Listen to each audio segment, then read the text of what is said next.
100 years ago, Chelmsford was the location of a series of groundbreaking radio experiments.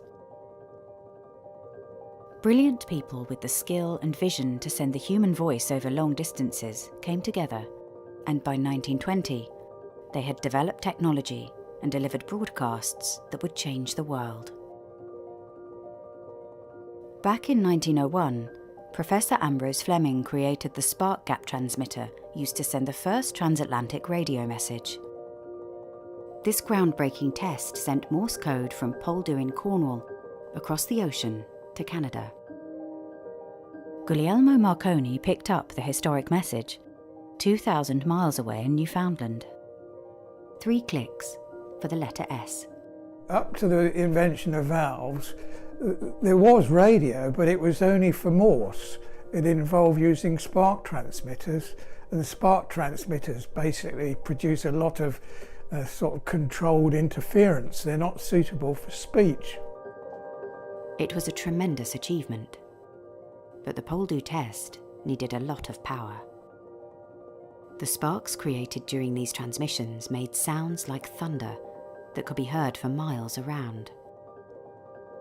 Just 18 years later, new speech transmitters that needed a fraction of this power would carry the human voice across the Atlantic.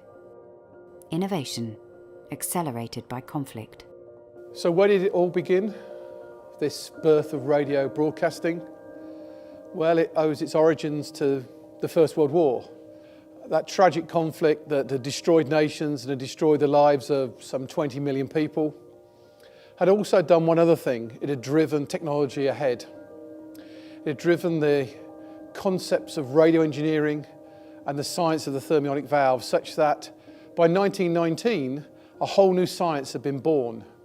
And it was after the war that this breakthrough happened, when 2 radio pioneers were brought together. Henry Joseph Round was Marconi's personal assistant and chief engineer, a war hero and a brilliant inventor. William Theodore Ditcham was the other, a gifted wireless engineer.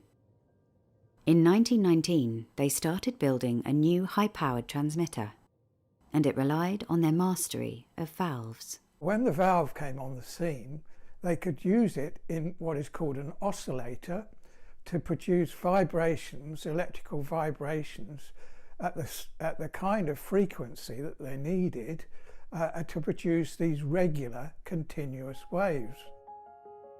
A new panel set transmitter was designed using a range of high-powered valves named MT or Marconi-type valves. Round had designed new MT1 and MT2 valves, and these were really important at this point because they were powerful enough to send the signal a long way and to amplify the voice and the speech signal much more than had been possible before. They tested their new transmitter at the Marconi station in Ballybunion in March 1919, a small town on the west coast of Ireland. Bill Ditcham became the first European to be heard in North America when his voice was picked up in Nova Scotia.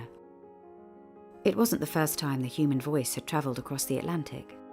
Engineers at the Eiffel Tower had picked up a speech transmission from the US Navy in Virginia 4 years earlier. But the Ballybunion tests were so significant because they proved that the voice could be sent a very long way using relatively little power.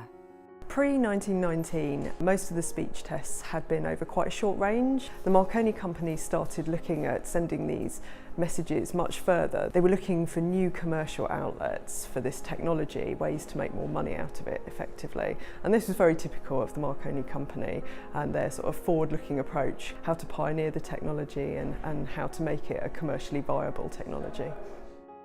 Buoyed by their success in Ballybunion, the Marconi company turned its attention back to Chelmsford. These were the first steps towards radio as we know it.